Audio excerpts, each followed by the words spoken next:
The following podcast contains real reviews and the ridiculous reactions of two would-be oracles of the internet.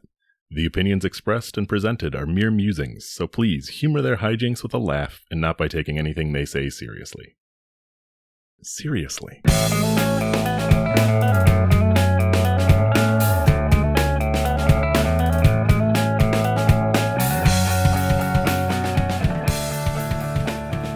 Hello and welcome to ReviewParty.com. I'm Brent.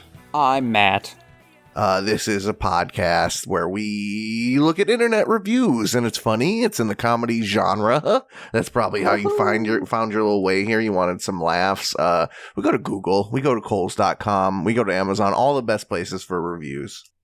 And we find funny ones and then read them to you. Sometimes you find funny ones and then we read them to you. And we say, hey, thanks. Thanks, bud. Thanks. This funny is dedicated to the buds out there. I think that about covers the whole gamut. I don't know. You want to spin this first one off for us? You know what? Sure. I've actually got a little trio. I'm trying to be, fair to the movie that I'm bringing. I don't want to just completely dunk on it. I haven't seen it. I know very little about it. I maybe heard the name of it once and then forgot about it till today. Because I've got IMDb reviews for Love and Monsters. Oh. Came out in 2020, so it makes sense that I guess we missed it. We were doing other things. Oh, man. Yeah, I have never heard of this movie. This is the first time I've seen that little poster. This cute little guy. I like that cute little guy. I don't know that I've seen him in it. I haven't watched the movies he's been in, but I'm like, oh yeah, that's a cute little guy. Looks like in a different world, that guy could definitely be a guy, a Hollywood guy for sure. Right. So here is our first review. This is from Cinephile. They titled their review, A Great Feel-Good Movie, and write, I enjoy searching the internet to find a good movie to watch. The other day I saw it on Netflix and watched it without reading the IMDb comments, which I never do. This is a great movie like Zombieland with great monsters. It will make you feel good and spend great time. The lead actor is likable and gullible, which is a common feature of these movies. Watch it. 10 out of 10. I love a gullible actor. The director can get him to do anything. I don't want some omniscient, omnipotent leading man. I want to be a bit dopey. You want the director to tell him, hey, there's a big monster right there, and him to go, really? Am I safe? You idiot. What are you doing? Don't go and get the balloon. There's a monster. But the balloon.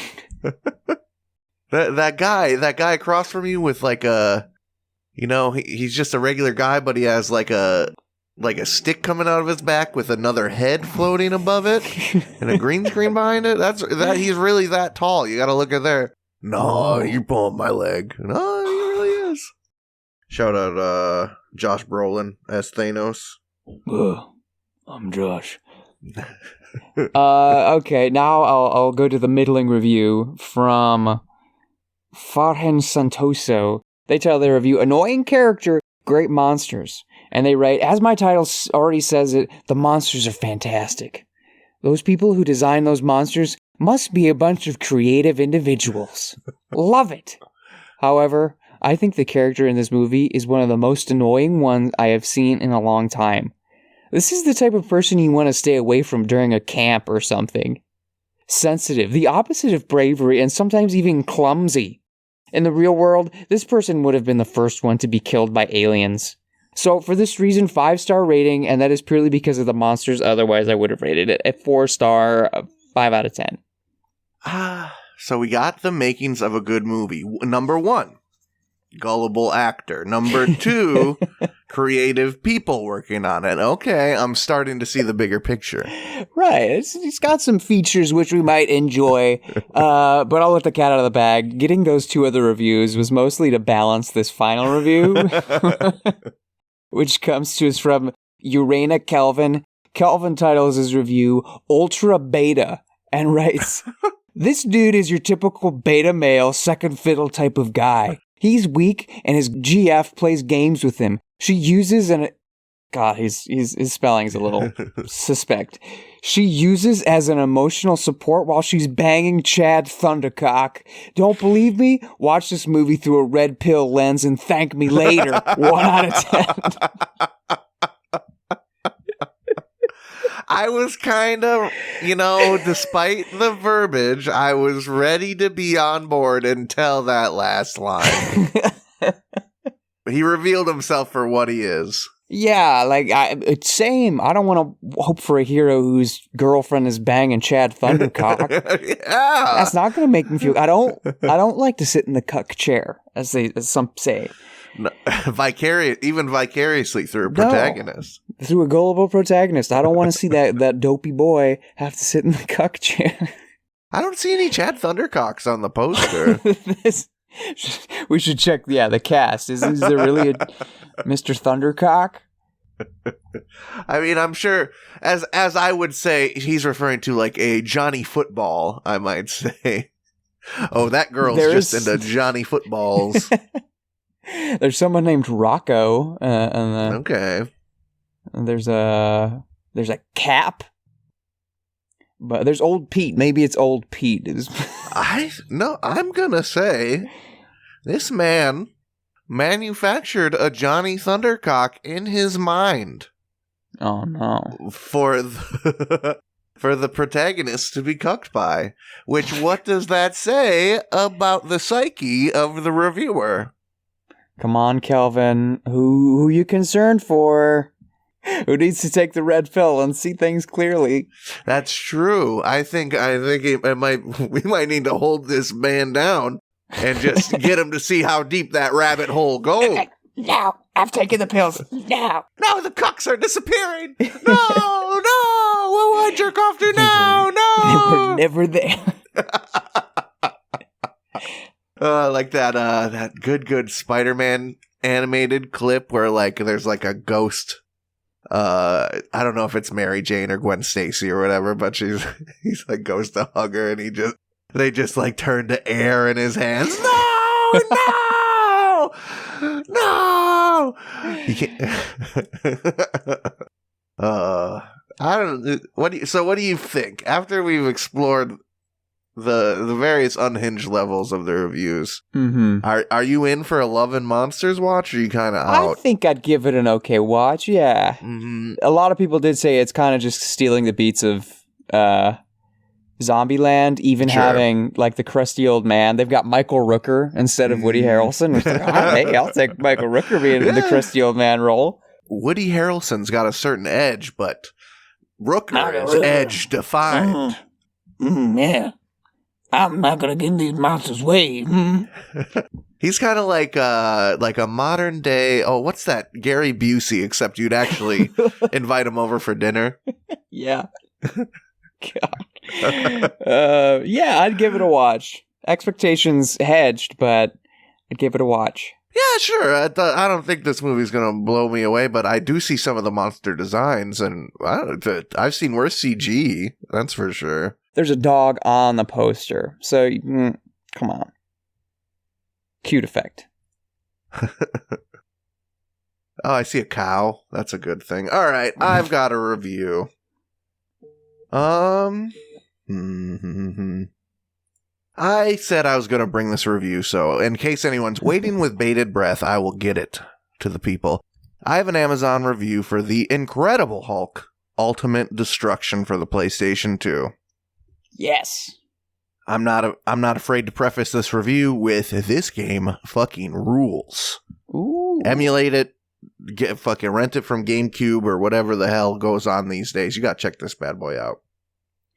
Man, I'm gonna say, as if the fate of the universe. I don't know if the rumble of my phone sitting on the seat next to me picked up on Mike, but I just got a missed call. It was from GameStop. Who's calling me? I looked up the number. It's GameStop. Hey, man, we might have a copy of Hulk for you, just in case you're sold. They are desperate, so I wouldn't be surprised if they're getting in on those FBI conversation lines, you know. But laugh art titles their review, N64 graphics. They write, so anyone remember the Spider-Man game on N64? Yeah, this has graphics comparable to that. The circles are clearly not circular, but like square/triangles. Whoa. Formed to make a circle, just like old Spider-Man. But, boy, did I love the Spider-Man game. The Hulk game is interesting. It's got pretty much nothing to do with the Incredible Hulk, except the name, in my opinion. This guy can run along buildings and up them as easily as the Hulk can walk on Earth. The cover of the case is exactly what to expect, but with better graphics.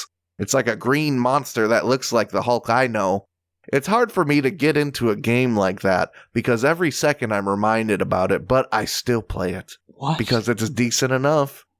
I thought I'd be able to do more destruction, though, because I can't blow up buildings like I wanted.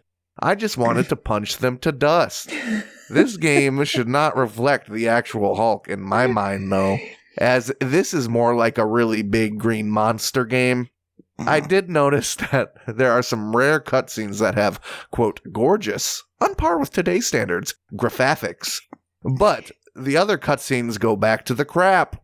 For instance, in the beginning, there's a cutscene where you are looking into Bruce Banner's log cabin in the beautiful woods scenescape.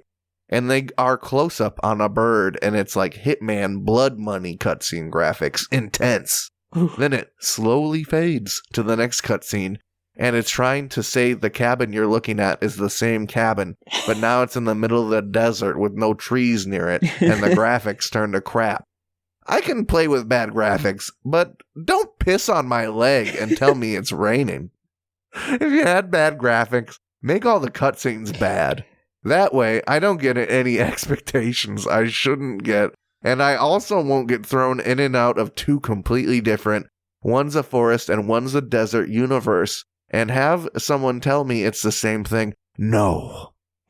One was clearly in the desert, and one was clearly in the woods. No way it's the same one, no matter how many times the game says it. 3.5 stars. 3 stars. Okay. Wow. There was a lot there that I liked and enjoyed. Sure. But I'm also, like, he's cutting them some slack, but I think he needs to cut just a little bit more. I'm gonna recommend hoisting up the benefit of the doubt satchel and throwing it to the developers. You know that, like, the same game was released on Xbox and all other systems that have lots of graphics power. And, like, hey, we got these pre-rendered cutscenes that look dope. Let's work on getting them in all the games. And then they're just in the in-game engine for the other cutscenes. They can only do what they can do. Only so many assets and polygons to make up your circles. You're talking to two boomers, boss.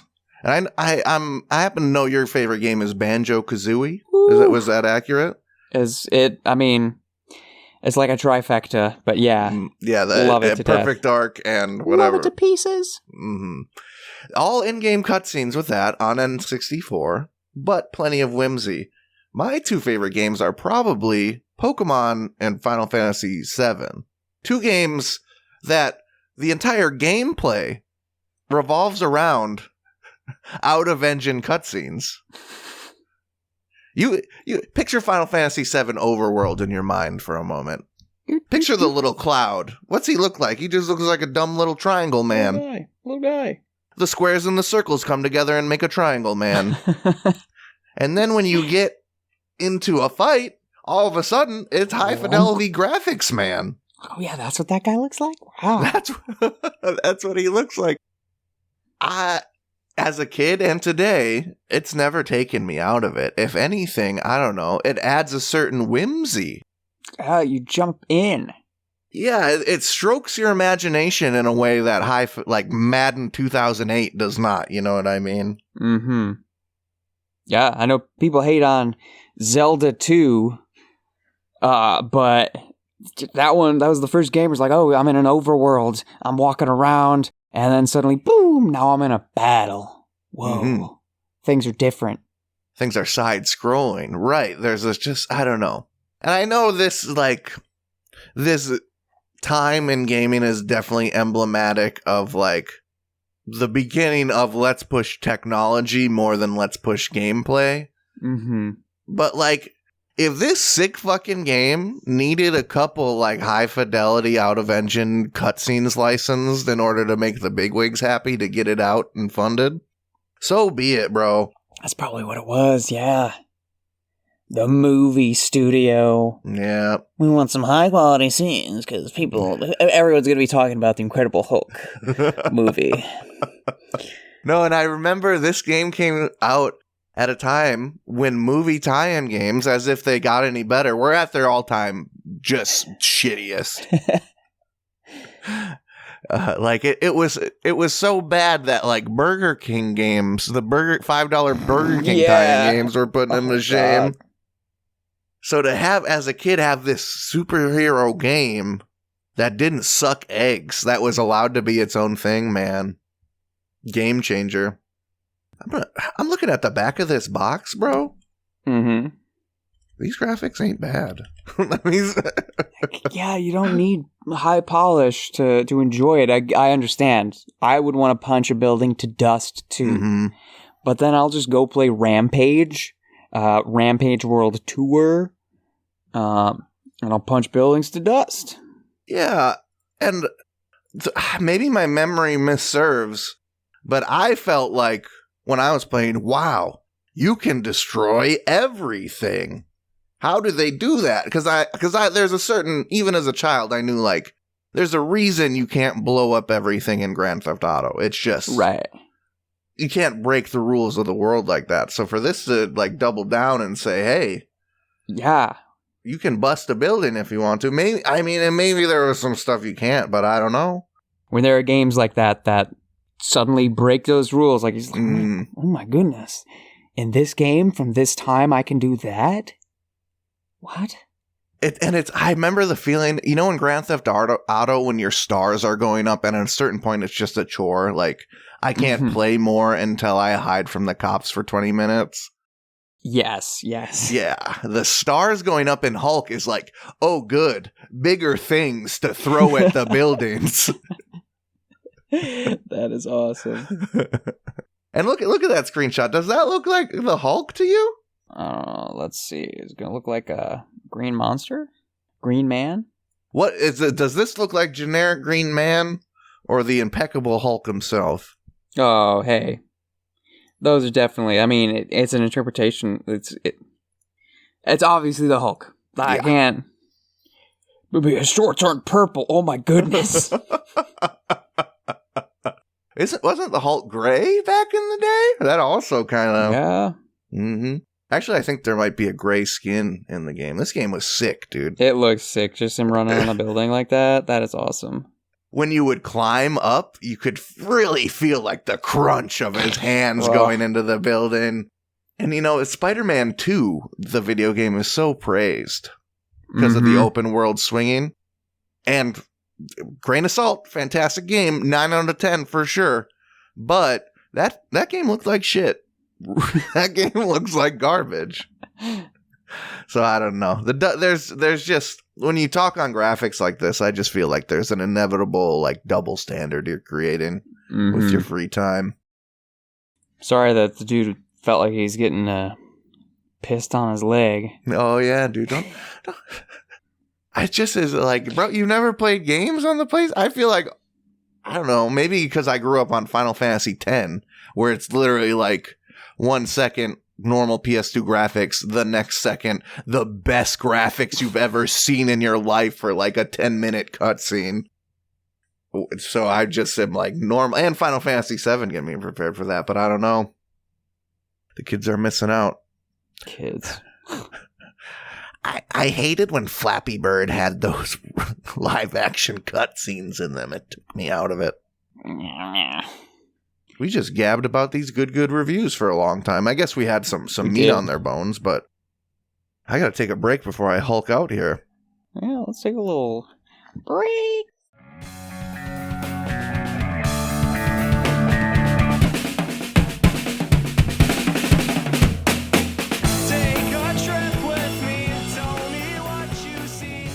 Hey everybody, thank you for listening to our lovely little podcast. If you'd like to go above and beyond in supporting our show, or have the most fabulous conversation starter since sliced bread, go to reviewparty.com. Click on shop and explore some fabulous t-shirt designs. Where's your favorite place to wear a t-shirt? On my body. Mine is at the store. That is a good place to wear a t-shirt. Reviewparty.com. Click shop. Why stop there? Don't stop now. Don't stop me now, because I'm buying a t-shirt. I'm buying a shirt. Ladies and gentlemen, welcome to the second half of the episode, and welcome to From the Pages of Peterman.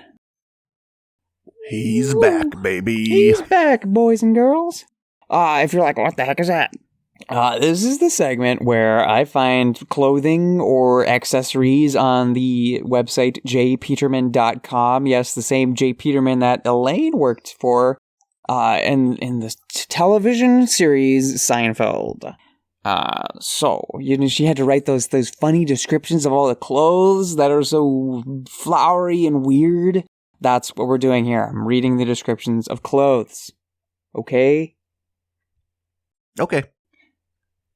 Today, I'm going to start us off with the toile print dress.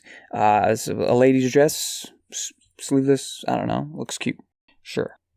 French remedy for stuffiness.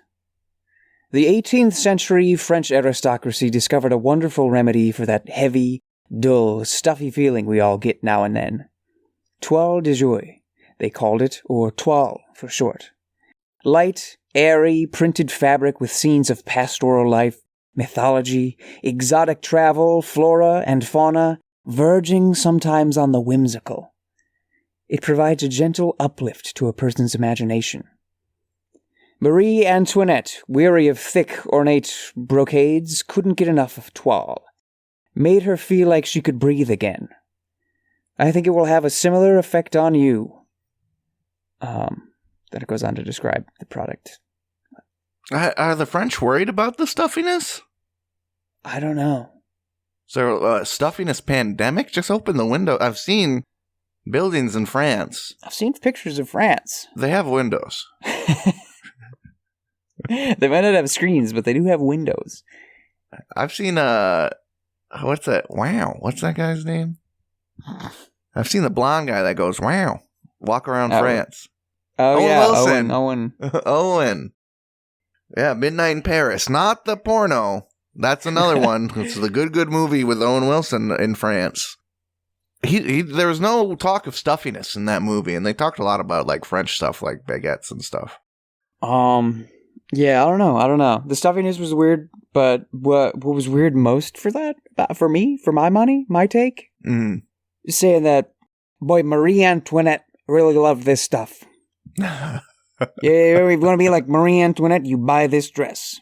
No one fucks with Marie Antoinette, do they? Especially the French, most of all.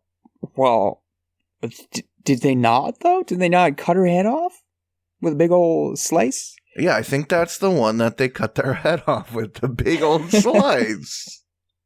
I'm scrolling, declining popularity, 1782 to 1785. I don't know if I want to scroll down and see what the next section is. Hey, Abraham Lincoln really loved this type of shirt. The fit was just so good. So airy that bullets could pierce it. Now, Hitler would have wore the shit out of this bow tie. Like, these galoshes. Jeffrey Dahmer loved these galoshes. Now, this is a jacket even a war criminal could love. The next section's actually funny. Prelude to Revolution, Scandals and Failures of Reform, 1786 to 1789. First scandal, the diamond necklace scandal. Oh, this is the best shit I've read ever. Yeah. They're really breaking it down why they hated this bitch. Well, if you want some scandal, I got some scandal right here. for the 1945 Rosette Sweater Cardigan. 1945, Anywhere, USA. He was finally back. They didn't know each other before he left. Not really. A whirlwind courtship, a passionate honeymoon, and then the tearful goodbyes. When he came back, she was all decked out in a shapely knit cardigan. It wound up draped over the bedpost. They were getting to know each other again. True, there would be time to see if they liked the same books, the same movies, the same people, but that could wait. Shapely means like your titties look nice, right? Yeah, I guess so. Yeah, it's hugging all the right places. It's hugging all the right places. This shirt's so good that it will make your distinguished man into a feral, slobbering beast. You're gonna bang. And more. And more. You won't even be able to leave this damn thing on the bedpost without him getting a fucking boner running around. Like, oh, baby. I don't know. I just can't take it seriously. Even if you were to describe like lingerie in sexy terms. Mm-hmm. Maybe I'm just too stupid, but I'm just like, that's just undies, brother. I don't know. It's not really cool until someone's fucking with it. It's not the undies themselves, but the undie that really makes it special to me. That is true. Oh, let's see. I'll go to the morning market shirt. Nevis, 1 June. Nothing was ever as sweet as that first mango harvested fresh off the tree on Nevis, where at least 44 kinds of mangoes grow, or 200 if you ask the resident mango man. I also had the best cigar of my life there, hand-rolled by a fellow named Arlie, who had 1 blue eye, 1 brown, and spoke 4 languages. Even the sun seemed to chase superlatives from horizon to horizon. Bought the most interesting shirt there, too. I'll read on to the description because it actually they spice the description. Morning market shirt, wide relaxed V-neck collar is your first clue to the DNA of this shirt. Handsome decorative stitching steals the show, but reinforced shoulder seams make this a workhorse of a shirt. 3 vast pockets across the front mean you can stash your gardening tools or harvest a half dozen avocados at the Montecito house and leave your hands free. It's good to know that the shoulders are sturdy because I'm looking at pictures on Google Images of this mango place, and I would be doing work. I would need a sturdy, low cut for the sweat and showing the titties because I'm having a good time and there might be juice dripping. Right. Deep V is ideal for juice drippings. But also sturdy shoulders, because I'm going to be grabbing up, I'm going to be grabbing down. You know, mangoes, you really got to work them apart and stuff. Mm-hmm. Yeah, I was like, no way there's a place with just like a bunch of different mangoes. And I even found, which really first grabbed me about the write-up here, I believe I found the titular Mango Man. Oh, yeah? I see, I wasn't on board, but then I really just want to know more about the Mango Man. Oh, they got a mango festival. Yeah. Is he like a sommelier of mangoes? I would assume so. He's like, he just knows when they're ready. That type of guy. He can just slap a mango.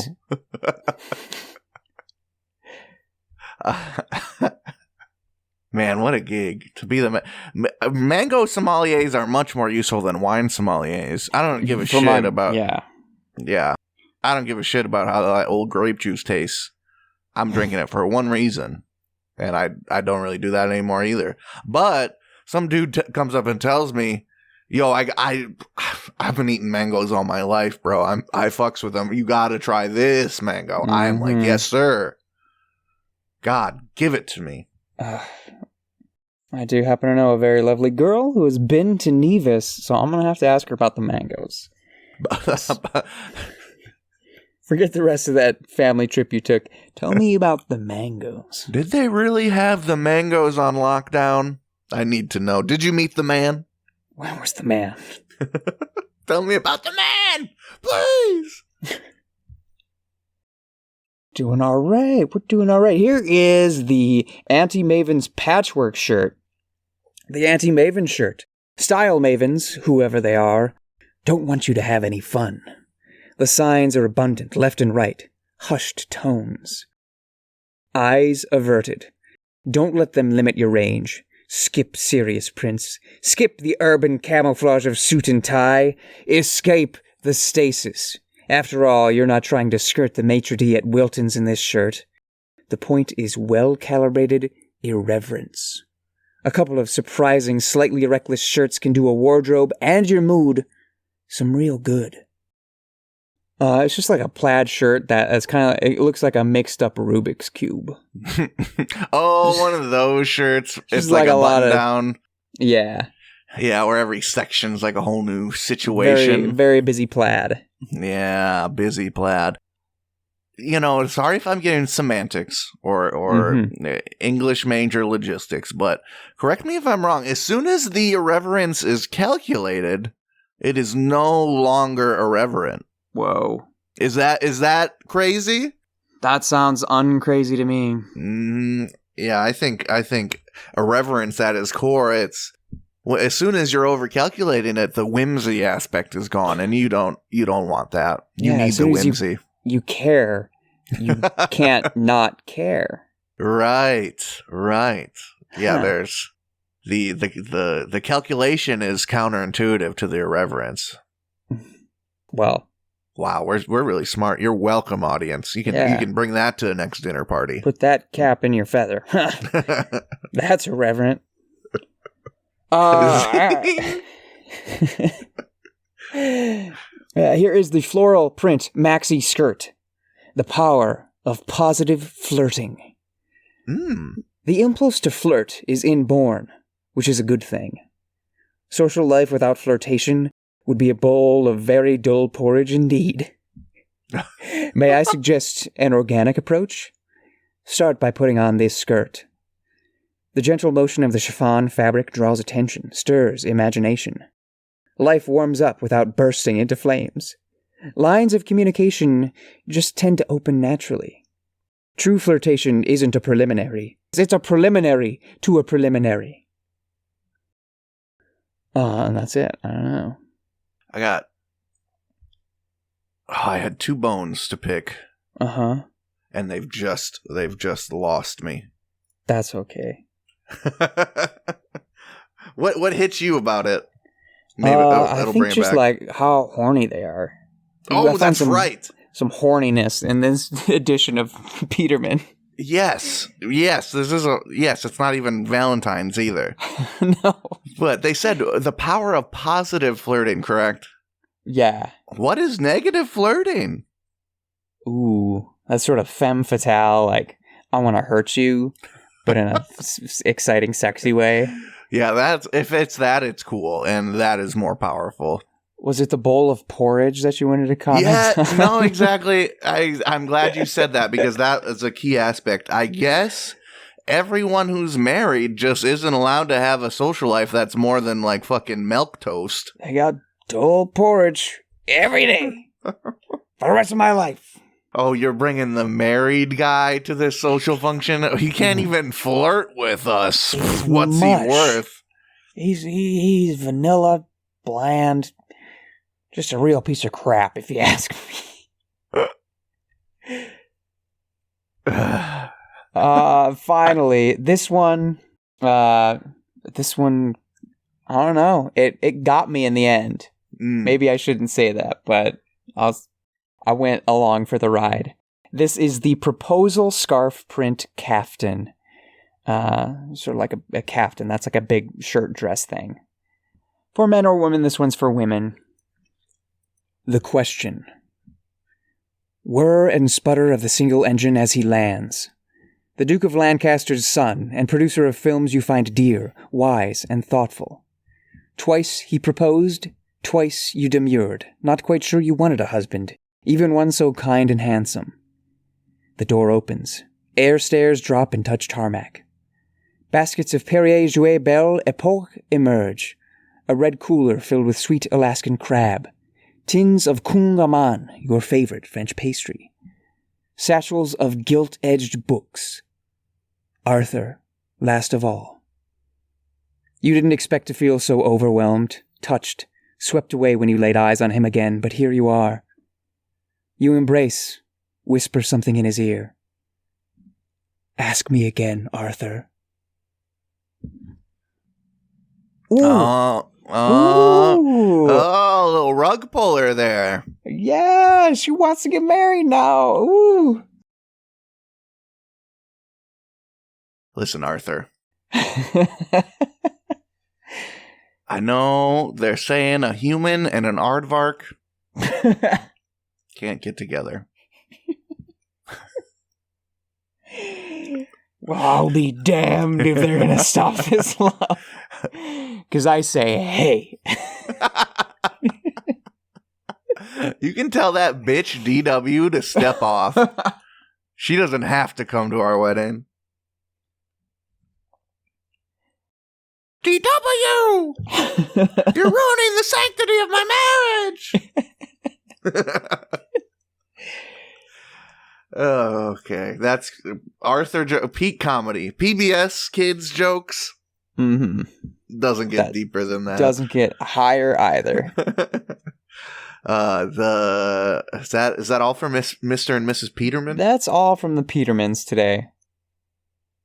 What a nice horny bunch. Yeah, I guess this one was the only slightly horny, more like ready for commitment. Yeah, this one was positive horny, I guess, as they say. Yeah. Hey, transition. Why the hell not? I was gonna save this one, but hey, we are here, aren't we? Hunter, Storm Brothers, Book 1 from Amazon. Oh boy. I could not wait to show you the cover of this one, bud. I am sending it over. Hunter. Oh. Like, I thought it was stupid, and then just I didn't even have to take a second look. I just continued to look at it, and I fully absorbed how stupid it is. Let us start by saying this is, according to the bottom, USA Today best-selling author Melissa Bell. Shout out. Shout out, Melissa. You may want to work on the graphics. Because what we have on this cover is a 23-year-old hunk with a silver chain. He's shirtless. He has a bit of scruff. I don't know if he's got an earring or if they just, like, when they tried to take the background out of whatever picture he was in, they got a bit too crazy with the black pen tool. Because he definitely looks like he was cut out of a picture and just put on a black background. And not well. But it looks like you would be intimidated by him on a cruise ship on, like, the salsa night or something, because he's done it all his life. He's shirtless to the point where we might be able to see his nipples were it not for the black fade drawing up from the bottom. Melissa Bell, you gotta open up to see them nips. Now, over his chest, the word in distressed font, Hunter, all caps. Behind Hunter, though, is just like a strange blue, semi-transparent gradient. Like if you learned how to use PowerPoint in 2005, you kind of throw that back there to really give it some chutzpah. I didn't even notice that. It's like on his skin, he looks sick. It's bizarre, yeah. Below the name is a Storm Brothers novel. Same distressed font, but we've got Storm Brothers in that awful blue.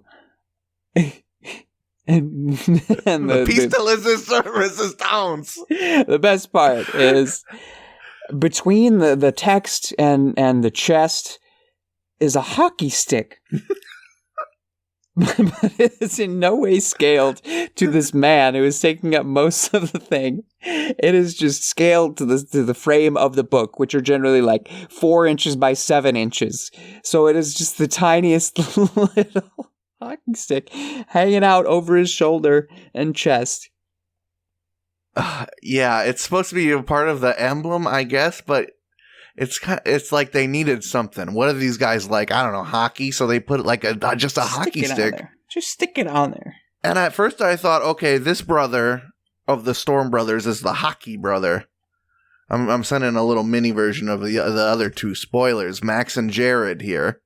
Oh, they're all hockey boys. They're all hockey boys. And they get bigger and they get sexier. Jared is almost a giraffe. They don't strike me as hockey players. They look more like they play soccer. Yeah. I also wanted to say before we got to the review, the Maybe Hunter's...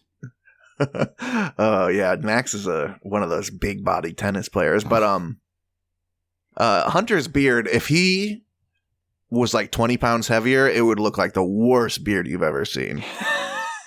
You know what I mean? Yeah, because it doesn't even creep out much from under the chin. So if he didn't have that snatched, it would be bad. Right. Another chin pulling that beard downwards, it would be over.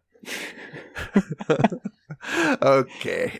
Without further ado, let's get to Marlene's review. And there is just a lot to unpack here. I was worried I wouldn't find a review that did that weird cover justice. Marlene titles her review, Hunter and the Total Friendship of Winter. Oh boy. Last night, I finished this book and thought about it for some time. Why? There are many frailties in all of us, and viewing the death of a parent is something no one wants in their life. How something like losing a parent, a partner, or a child changes one's life often goes unnoticed. How we handle emotions of great loss is the way of life. The writing in this book delves into whys and what-ifs in life, especially when bad situations occur in teenage years. I admire the author for keeping the brothers close. I love how she writes about the importance of friends and hugs, and I'm encouraged to keep reading this series. There are many sensual scenes which can be appreciated by adults. However, my focus was on the four boys growing into powerful men and remaining a tight family no matter what. 5 stars. Oh, a powerful men, tight family. I'm going to appreciate these adult sensual scenes. They're only there to be appreciated. The pulp is in the family story. Wow. The tight family of powerful brothers.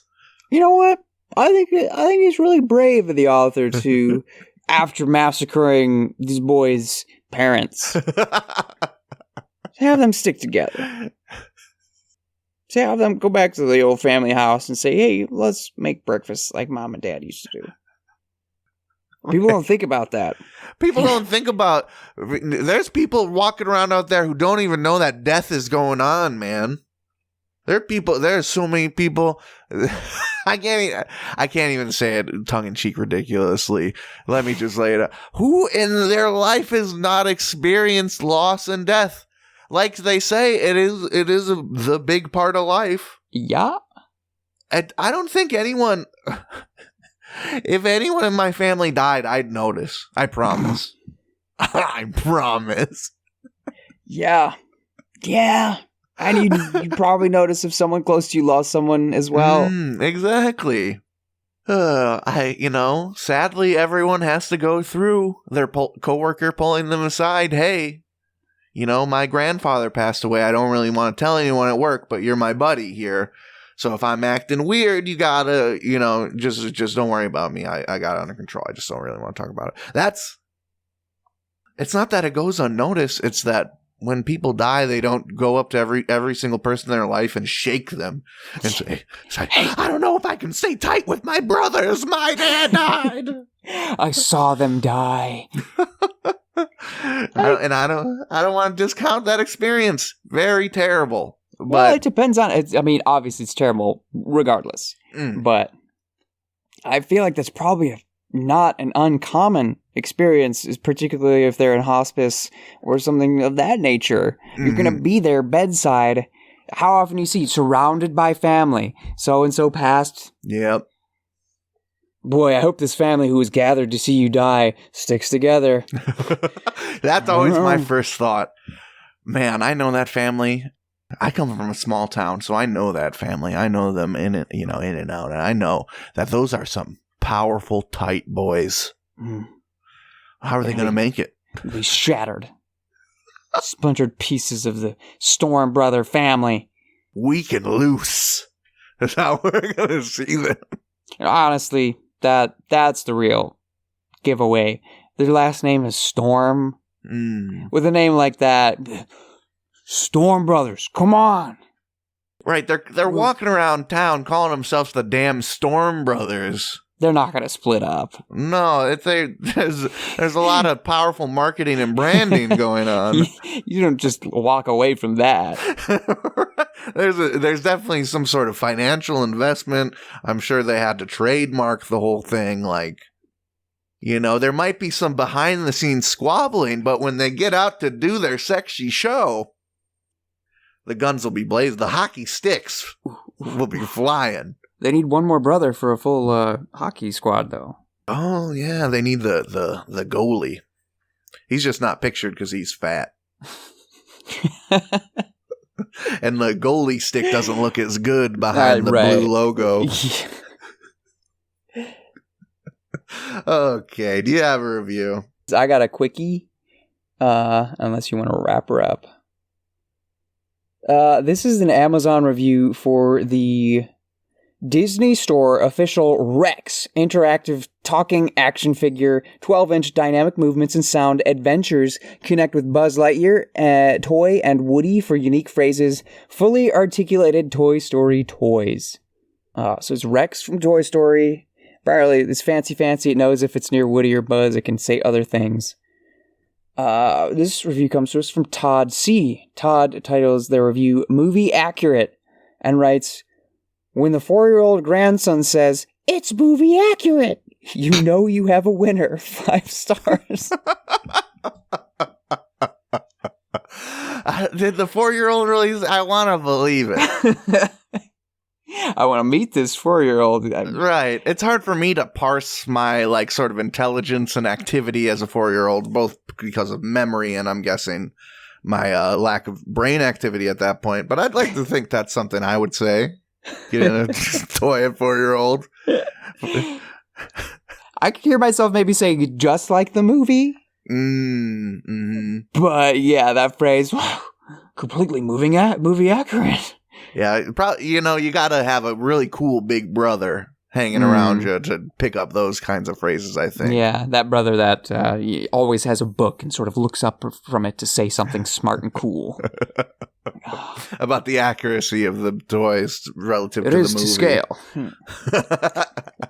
Oh, is that what a 12-to-1 scale? Amazing. That looks great. But I do want a movie accurate Rex toy. What a good guy. Yeah. Unlike that grifter Woody. You can maybe use Woody as a stuffy though. You bring Woody in your bed, he's nice and soft. Rex is just hunks of plastic, jutting every which way.